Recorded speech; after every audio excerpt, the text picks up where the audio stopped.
Elle donne des ailes. Mais avant de conquérir le monde, Red Bull n'était qu'un sirop étrange, vendu dans des petites bouteilles brunes au fond des étals d'un marché thaïlandais. Un élixir pour les chauffeurs de taxi et les ouvriers épuisés par la chaleur. Personne, à cette époque, n'aurait imaginé que ce breuvage deviendrait un jour un empire pesant plus de 10 milliards de dollars. Et pourtant, un seul homme va transformer cette potion locale en une révolution mondiale. Voici l'histoire vraie de Red Bull, la boisson qui a changé le monde, à coups d'adrénaline. Si vous croyez que chaque grande histoire recèle une leçon cachée, abonnez-vous maintenant.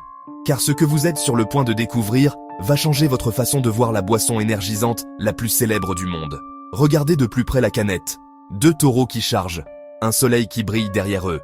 Cela semble simple, agressif, puissant.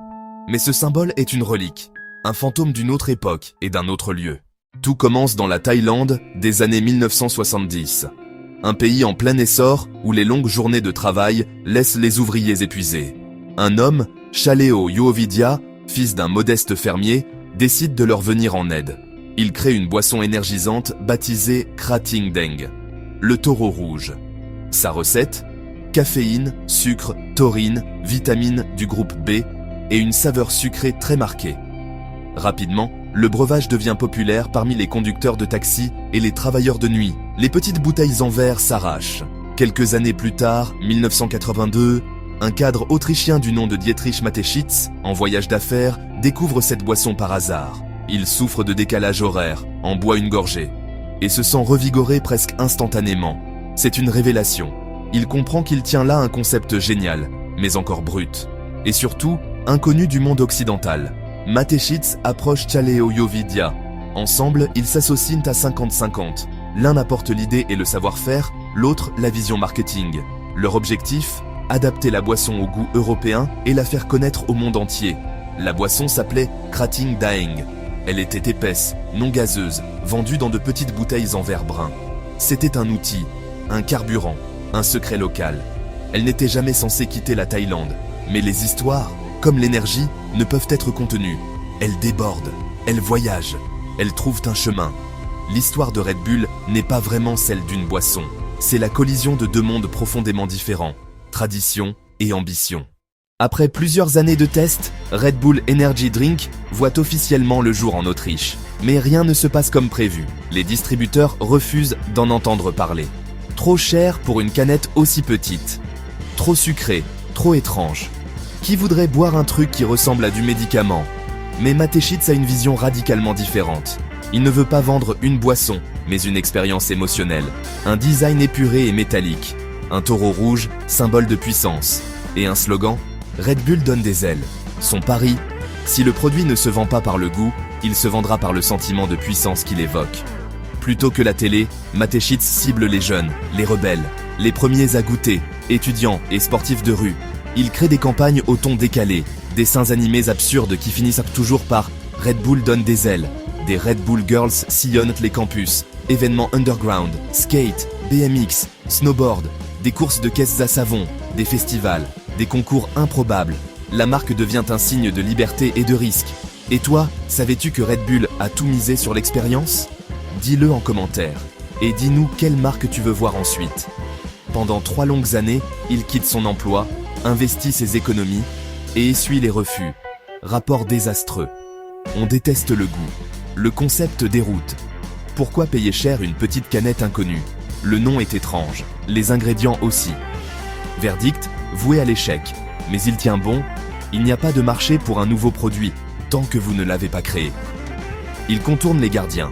Puisque les étagères refusent la canette, il la met directement dans les mains fatiguées. As-tu essayé ce truc? Ça marche vraiment. Le bouche à oreille enfle. Peu à peu, Red Bull vend une émotion. Mateschitz vient d'inventer le marketing expérientiel. Le prix élevé et la canette inhabituelle deviennent des forces. Un mystère exclusif, un signe d'appartenance. Quelle autre marque veux-tu découvrir? Commente ci-dessous. Et abonne-toi pour ne rien manquer. La demande née dans la rue force les détaillants à ouvrir les portes. La base dicte le marché. Depuis l'Autriche, la conquête est méthodique. Hongrie, Allemagne, Royaume-Uni.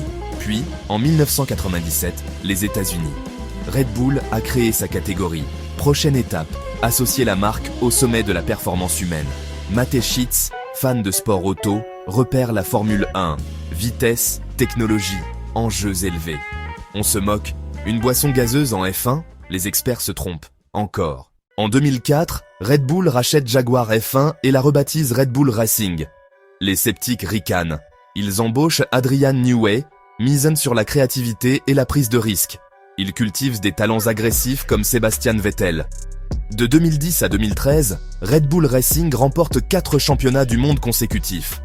Ils n'ont pas seulement rejoint le sport, ils l'ont conquis. La marque ne se contente pas de sponsoriser des événements, elle les crée.